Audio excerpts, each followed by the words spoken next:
almost 600 potential investors that decided not to come in. Right now, under Marcos Jr. government, problema niyang malaki yan. Kasi hindi siya pinapansin ni Trump, hindi rin naman siya pinapansin ni President Xi. So anong kahinatnan natin when in fact we need both? To be very frank, we need both. Nilinaw ng Department of Foreign Affairs or DFA na walang nakatakdang bilateral meeting si Pangulong Bongbong Marcos kay US President Donald Trump o Chinese President Xi Jinping sa Asia-Pacific Economic Cooperation or APEC Summit sa Busan, South Korea ngayong linggo. Sa lahat ng dumalong pangulo ng iba't ibang bansa ay tila si Pangulong Bongbong Marcos lamang ang hindi pinansin di umano ng dalawang superpower na leader ng buong bansa. Ito'y sa kabila ng pagiging puppet ng Pilipinas sa Amerika ay tila deadma lamang ito kay Trump. Mas piniling makipag-dialogue sa China na di hamak namang malaki ang makukuhang pakinabang ni Trump. Matatandaang pinasaringan ni Bongbong Marcos ang China sa katatapos lamang na Asian Summit sa Malaysia at tanging siya lamang ang pangulo sa naturang summit ang may lakas na loob na kontrahin ng China imbis na makipagpulong para sa ikakaunlad ng aking bansa. Samantala, daan-daang investor na sanay magtatayo ng negosyo sa ating bansa ay ayaw na di umanong tumuloy sa kabila ng lumalalang korupsyon sa kasalukuyang Marcos administration. Almost 600 potential investors that decided not to come in. The foreign investors don't want to get embroiled in this kind of thing. They'd rather go to some other place where they feel a sense of security, where they feel they can do business in peace and not have to face from all levels, from the barangays all the way up to the cabinet and maybe even the president. Who knows? We don't know. As I said, I cannot pass judgment. But the mere fact that we're kulelat already is a statement in itself. And the bankers know this. You know, we have what, 38 or almost 40 billion in overseas workers' remittances, and all that's just gonna get stolen. So it's very painful. It's very painful, especially for those who work very hard for their money. It's very painful to see all of these stare at them in the face. And not just the crime itself is one thing. The fact that to this day, there are really no culprits punished or caught, there's still a slew of denial, and that's, you know, like throwing salt into the wound. Right now, under Marcos Jr. government, problema niyang malaki yan. Kasi hindi siya pinapansin ni Trump, hindi rin naman siya pinapansin ni President Xi. So anong kahinatnan natin when in fact we need both? To be very frank, we need both. Basta yun na yun. Matagal-tagal na rin. Prof, ang update ngayon, kasi unahin muna natin itong sa APEC, no? At nag-usap ang US at saka ang China. Di ba ito yung sabi magkalaban sila pero nagbibigayan ng magandang mga salita nitong mga ano bang basa mo rito, Prof? And nasaan yung Pilipinas sa equation? Kasi ang mahalaga yung ating interest po sa ating bansa. Yun na nga ang sinasabi kong matagal na lagi, 'di ba? I think mula nang mag-start akong mag-guesting sa inyo, palagi ko nang ini-emphasize na when you talk about our relationship with superpowers, kasi ngayon China is a superpower already. Kailangan natin laging isipin kung asan tayo nakaposisyon, kung dapat nasa gitna ka. Kumbaga, maganda ang relasyon mo sa dalawa, may neutrality ka, para mabilis mag-maneuver. If in any case, may tinatawag kang recalibration ng relationship ng mga superpowers, ng dalawang superpowers at the moment. Kasi as we can see, the competition and rivalry of the two superpowers, hindi naman yan mawawala. Ang ano lang dyan is, it depends sa leadership ng mga bansang yan. At ang China kasi very consistent yan. Ang leadership niyan, in terms of policy, consistent yan all throughout. Hindi yan usually nagbabago. Ang variable dyan lagi ay yung United States. So before under yung previous administration, makikita natin na intensify yung tinatawag ng geopolitical rivalry and competition ng dalawa. And, much more geopolitical. Si Trump kasi businessman yan, so mas economics, mas trade. Initially, you can see the first year siguro ni Trump or first few months yung imposition niya ng trade war, makikita natin na medyo naggitgitan yung dalawang bansa. At makikita natin na, alam mo yun, China will not give in. At the same time, Trump will also put pressure on China pagdating sa economics, pagdating sa trade. Pero look at what happened. Kasi nga ang China hindi magi-give in at it will stand as a country, talagang siya, kumbaga ang posturing niya strong din.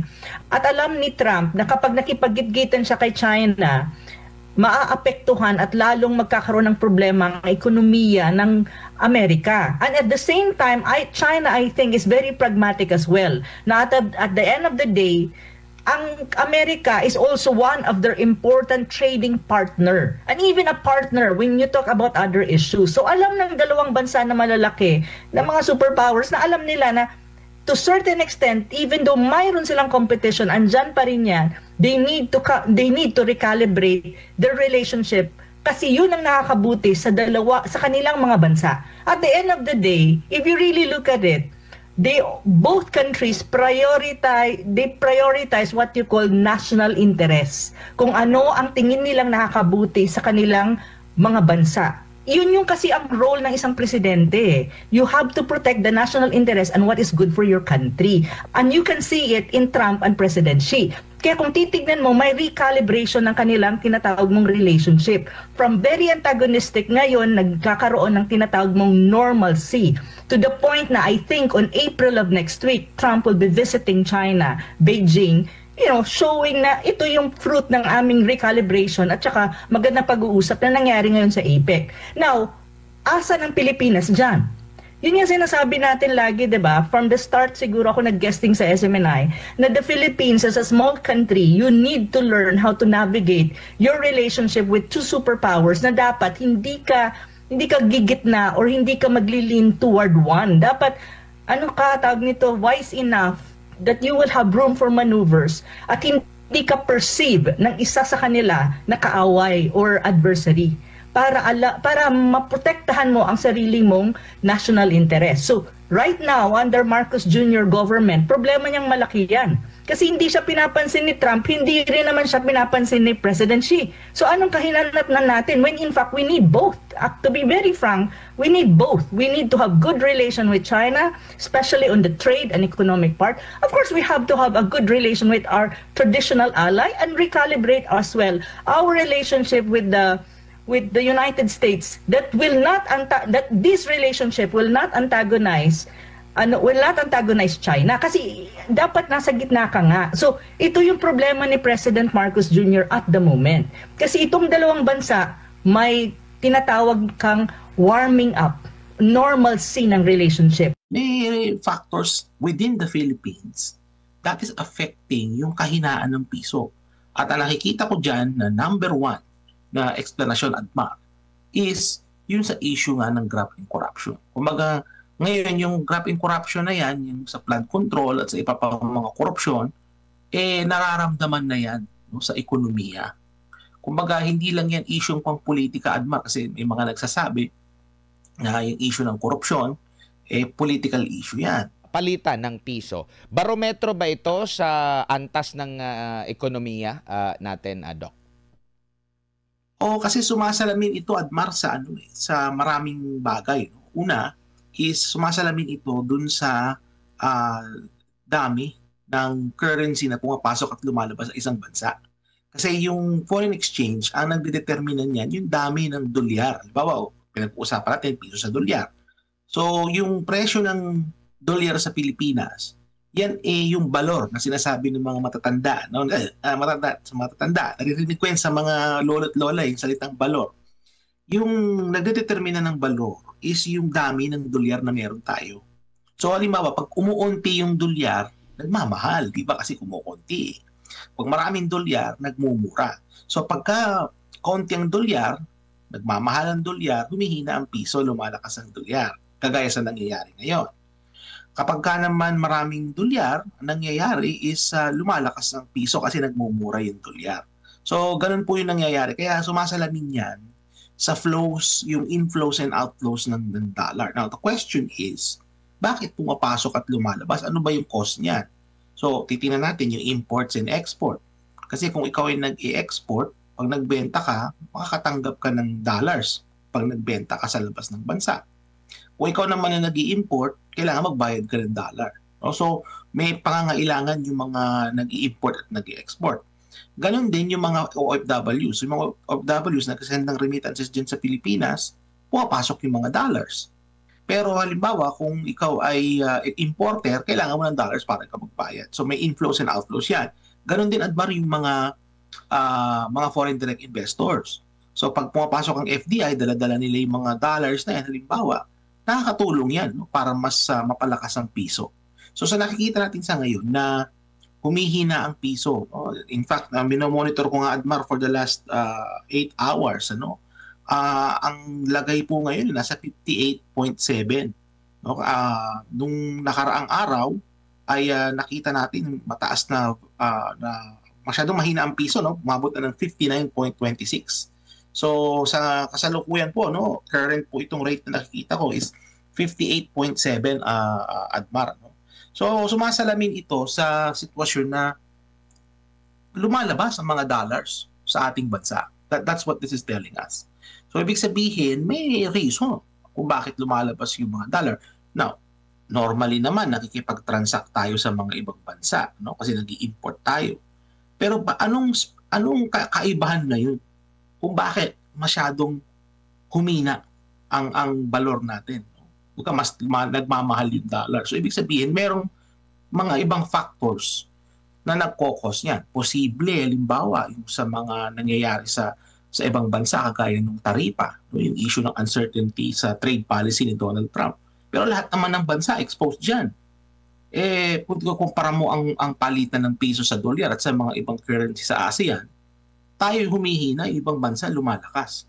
So ibig sabihin, may factors within the Philippines that is affecting yung kahinaan ng piso.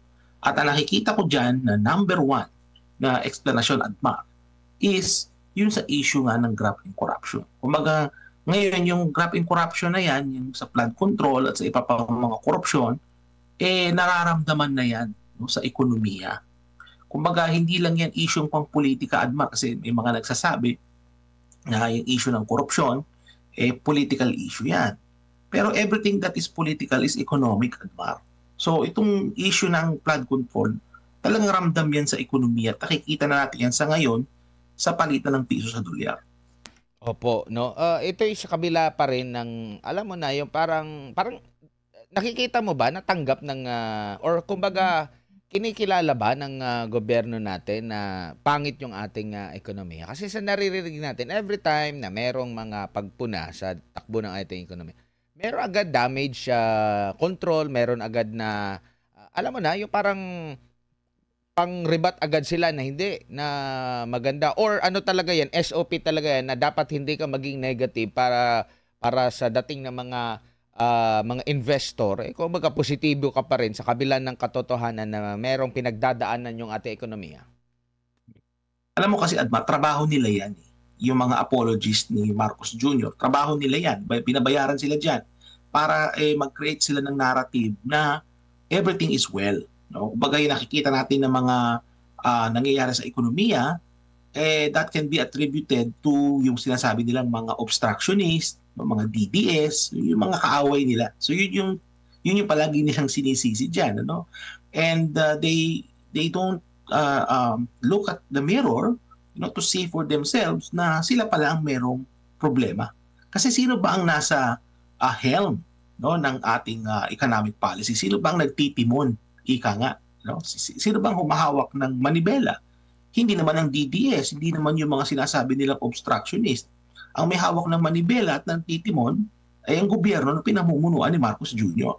So, kumbaga, kagaya halimbawa, yung Palace press officer, no, si Attorney Claire Castro, trabaho niya yun, no, na palabasin na magandang nangyayari, magandang ginagawa ng administrasyon.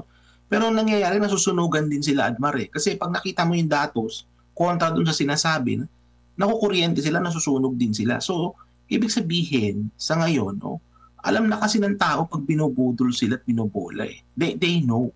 And yung pambubudol na yan in terms of yung pag-spin ng narrative, no, na that everything is well, nakikita naman natin sa trust ratings ni Marcos Jr. na makikita natin talagang pababa ng pababa. So ibig sabihin, the people are not buying yung kanilang narrative because they know the effect. So kumbaga, in terms of public relations, no, in terms of spinning the narrative, I think yung grupo ni na Marcos Jr., they need to do a better job in terms of spinning things around because it's not working. Pero more importantly, wag na sila mag-spin. Ayusin nila yung mga fundamental reasons kung bakit nagkakaganito ang ating ekonomiya. So kumbaga, you can only spin so much, Admar. No? You can create narratives all you want. Pero ang kinakailangan dito is ma-address talaga yung mga reforma na kinakailangan para umayos yung ating bansa. Kasi in the absence of reform, any narrative spinning, any PR stunt, photo ops will mean nothing. Kasi yung underlying problems ng bansa hindi pa rin nila naisa sa ayos. At in fact, lumala pa sa ngayon.